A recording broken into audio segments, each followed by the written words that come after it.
नमस्ते विद्यार्थी मित्रों, पाँचवीं की हिंदी की कक्षा में आप सभी का मैं फिर एक बार स्वागत करता हूँ। पिछली तासिका के दौरान हमने नीम कविता का अध्ययन किया है, जो कविता हमें नीम के पेड़ का महत्व बताए थे। नीम के पेड़ के साथ साथ हमें आयुर्वेदिक औषधि वनस्पतियों का महत्व इंसान के जीवन में क्या होता है, यह हमने पिछली तासिका के दौरान देखा है कि नीम का पेड़ कैसे हमें क्या होता है, उपयोगी सिद्ध होता है, वह कैसे हमें तरह तरह के सुख जो है वह सुख देता है।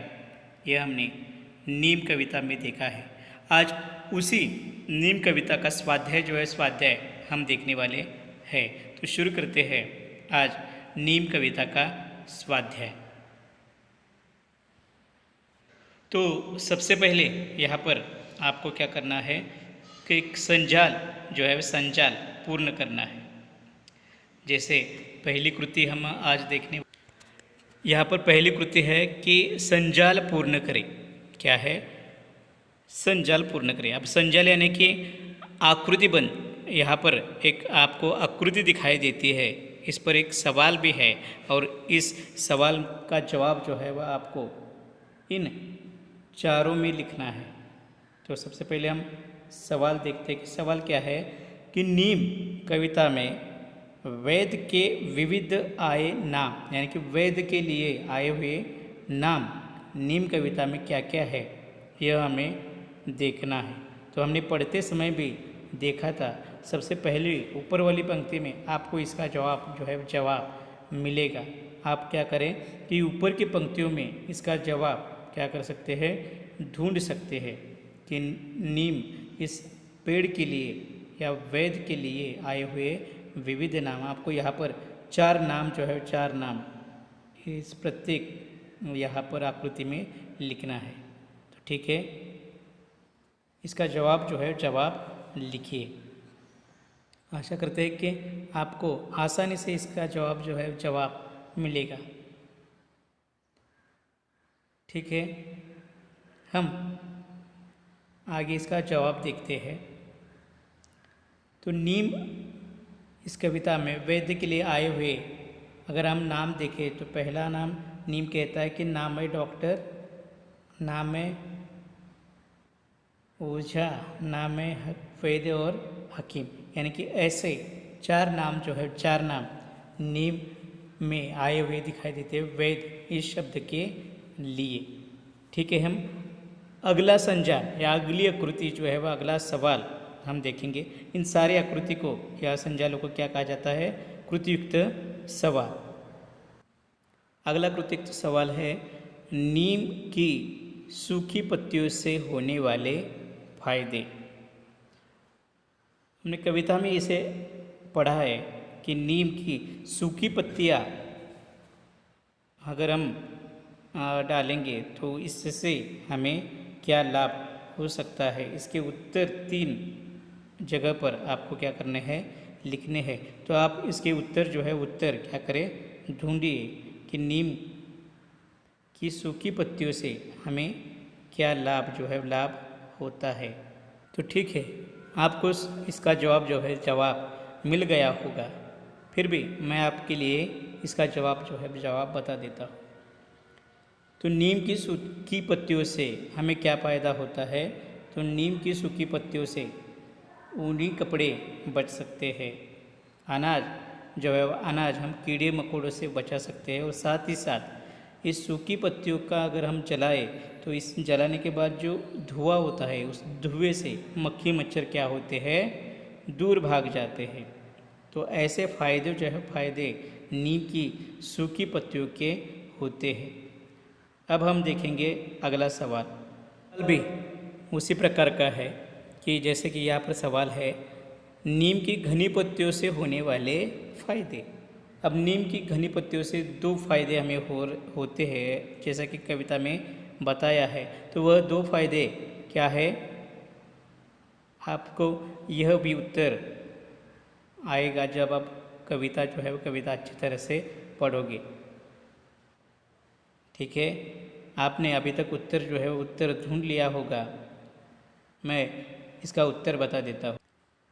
तो नीम की घनी पत्तियों से हमें क्या फ़ायदा होता है, तो इसकी छाया जो है वो छाया कैसे होती है, ठंडी छाया होती है।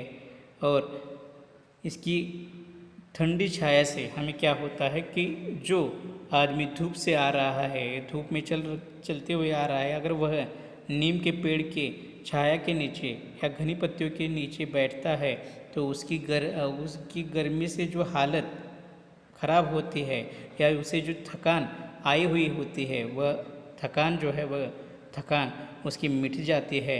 ऐसे फायदे नीम की घनी पत्तियों से होते हैं। अब हम अगला प्रश्न जो है प्रश्न देखेंगे। अगला जो प्रश्न है वह क्या है कि कृति क्रमांक 1 यानी कि वो अलग है, ये अलग कि कोष्टक में से उचित शब्द चुनकर रिक्त स्थानों की पूर्ति करो। यानी कि हमें जो जगह दी गई है, जो भरने के लिए दी है, उनमें हमें क्या करना है कि यह कोष्टक या जैसे मराठी में हम कहते हैं क्या, कंसामध्ये, हाँ, तो इस कोष्टक में दिए हुए शब्दों को इन खाली जगहों पर हमें क्या करना है, योग्य शब्द जो है शब्द लिखना है। जैसे कि यहाँ पर पहला सवाल है कि मैं तो केवल एक पेड़ हूँ, नाम है मेरा क्या क्या क्या। आपने कविता पढ़ते हुए भी इसे देखा है, तो इसका उत्तर क्या होगा, नीम। मैं तो केवल एक पेड़ हूँ, नाम है मेरा नीम, बिल्कुल सही। अगला हम प्रश्न देखते हैं कि घनी पत्तियों के कारण, आगे पंक्ति क्या है, रिक्त है। तो इस रिक्त हुई पंक्ति में क्या आनेगा कि घनी पत्तियों के कारण कौन सा शब्द आ सकता है इसे पूर्ण करने के लिए, शीतल। हाँ, तो शीतल है मेरी छाया, घनी पत्तियों के कारण शीतल है मेरी छाया। ऐसा आगे क्या हुए पंक्ति जो है वह आगे की पंक्ति है, तो यहाँ पर कौन सा शब्द आएगा रिक्त स्थान पर, तो शीतल। अगला तीसरा सवाल है, हमेशा सबको रिक्त स्थान देने की मन में है ठानी। हमेशा सबको क्या देने की मन में नीम ने ठान लिया है, तो इसका उत्तर क्या होगा, बिल्कुल सही। तो इसका उत्तर है सुख। हमेशा सबको सुख देने की है मन में, मैंने मन में ठानी। अगला सवाल क्रमांक 4, सूखी पत्ती के टिम्ब टिम्ब से मक्खी मच्छर दूर भगा लो। अब सूखी पत्ती के किससे हम मक्खी मच्छर दूर भगा सकते हैं, इसका उत्तर क्या आएगा, कौन सा शब्द, तो धुएं से। सूखी पत्ती के धुएं से मक्खी मच्छर दूर भगा लो।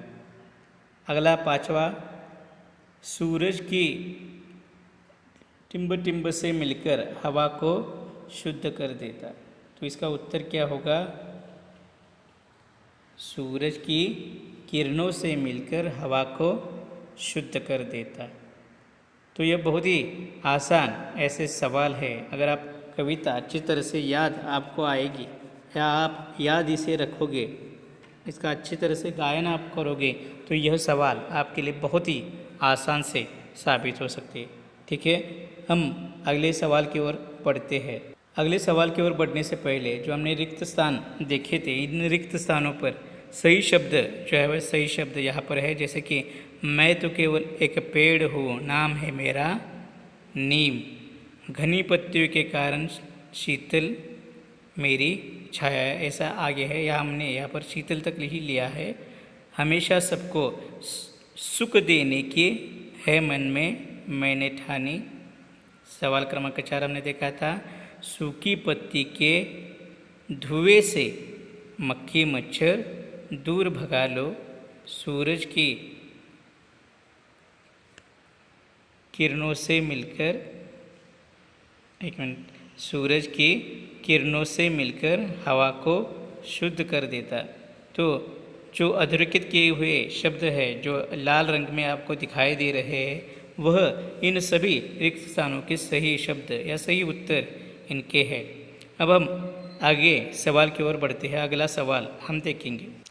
अगला सवाल हम देखेंगे वह क्या है कि सही गलत विधान के सामने उचित चिन्ह लगाओ। तो हमें सही और गलत बताना है और सही और गलत बताने के बाद हमें वहाँ पर क्या करना है, सही और गलत का चिन्ह जो है वो चिन्ह लगाना है। सबसे पहला सवाल क्या है, नीम पेड़ की पत्तियाँ घनी होती है। अब नीम की पत्तियाँ जो है पत्तियाँ उस पर घनी होती है, तो सवाल जो है वह सवाल है, तो इसका उत्तर आपको सही या गलत लिखना है। तो यह उत्तर इसका सही होगा या गलत? तो बिल्कुल सही, इसका उत्तर क्या होगा, सही। आगे हम देखते हैं, नीम का महत्व ज़रा भी नहीं है। हमारे लिए नीम का महत्व बिल्कुल भी नहीं है, ऐसा यहाँ पर सवाल है। तो इसका उत्तर क्या होगा, सही या गलत? तो इसका उत्तर क्या होगा, गलत होगा, क्योंकि नीम हमारे लिए बहुत ही अधिक क्या है, उपयोगी ऐसा पेड़ है। अगला सवाल हम देखते हैं, नीम एक निरुपयोगी पेड़ है, इसका कोई भी उत्तर नहीं है। तो यह भी, इसका भी उत्तर क्या होगा, तो गलत होगा, क्योंकि नीम हमारे लिए बहुत ही उपयोगी, बहुपयोगी ऐसा पेड़ है। अगला, नीम सबको दुख देता है। क्या ये उत्तर सही है, बताइए? नहीं, ये उत्तर भी क्या है, गलत है, क्योंकि नीम हमें बहुत सारे क्या करता है, सुख जो है वो सुख देता है। इन सभी सवालों के उत्तर हम आगे भी देखेंगे। हम देख सकते हैं, पहला सवाल हमने देखा था, नीम के पेड़ की पत्तियाँ घनी होती है, तो इसका उत्तर है सही। अगला सवाल, नीम का महत्व ज़रा भी नहीं है, तो इसका उत्तर गलत है यहाँ पर। अगला देखिए, नीम एक निरुपयोगी पेड़ है, तो इसका उत्तर क्या है, गलत।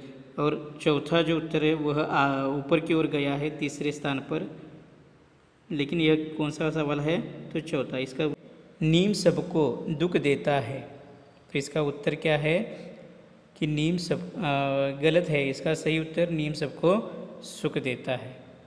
ठीक है, हम अगला सवाल देखते। कृति क्रमांक 3, निम्नलिखित प्रश्नों के उत्तर एक एक वाक्य में लिखिए। पहला सवाल, नीम अपने आप को क्या मानता है, तो इसका उत्तर है क्या होगा, आप लिखिए। अगला सवाल, नीम अपने आप को क्या क्या नहीं मानता, क्या मानता है, और अगला सवाल क्या है, क्या क्या नहीं मानता। तो क्या क्या नहीं मानता पहली पंक्ति में भी आपको उसका उत्तर मिलेगा। सवाल क्रमांक 3, नीम के पेड़ की छाया कैसी होती है, तो कैसे होती है नीम की पेड़ की छाया, आपको लिखना है। नीम के पेड़ को नहीं काटना चाहिए। अब नीम के पेड़ को हमें क्यों नहीं काटना चाहिए, क्यों हमें वह उपयोगी है, इसका यह उसका उत्तर होगा। अगला सवाल, नीम ने अपने मन में क्या ठान रखा है, तो इसका उत्तर भी आपको जो आखिर की पंक्ति है उसमें मिलेगा कि नीम ने अपने मन में क्या ठान रखा है। तो इसके उत्तर हम आगे देखेंगे। तो पहले सवाल का उत्तर देखिए, अपने आप को नीम क्या नहीं मानता, तो नीम का पेड़ अपने आप को, इसका उत्तर है नीम का पेड़ अपने आप को केवल पेड़ मानता है। सवाल क्रमांक 2, नीम अपने आप को क्या क्या नहीं मानता, तो इसका उत्तर यहाँ पर है कि नीम का पेड़ जो है अपने आप को ओझा, डॉक्टर और हाकिम नहीं मानता।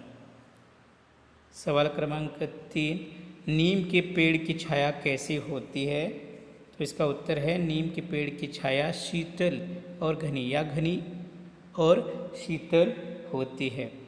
अगला सवाल, नीम के पेड़ को क्या क्यों नहीं काटना चाहिए, तो इसका उत्तर है नीम के पेड़ को हमें काटना नहीं चाहिए क्योंकि वह बहुत सारे हमें सुख देता है।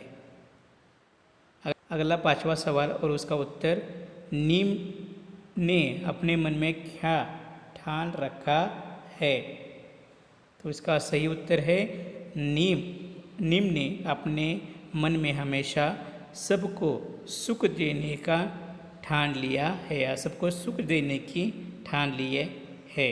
इसका यह उत्तर है। तो इस तरह हमने नीम इस कविता का स्वाध्याय जो है स्वाध्याय इसका हमने आज अध्ययन किया है। तो आप क्या करेंगे, तो अच्छे से इन सभी सवालों को क्या करें, अपनी कापी में इसे लिख कर ले ले, और कापी में लिखने के बाद इसके उत्तर भी आज क्या करें, शुद्ध हस्ताक्षर में लिखिए और इसे ध्यान रखिए। ठीक है, हम यहाँ पर रुकते हैं। धन्यवाद।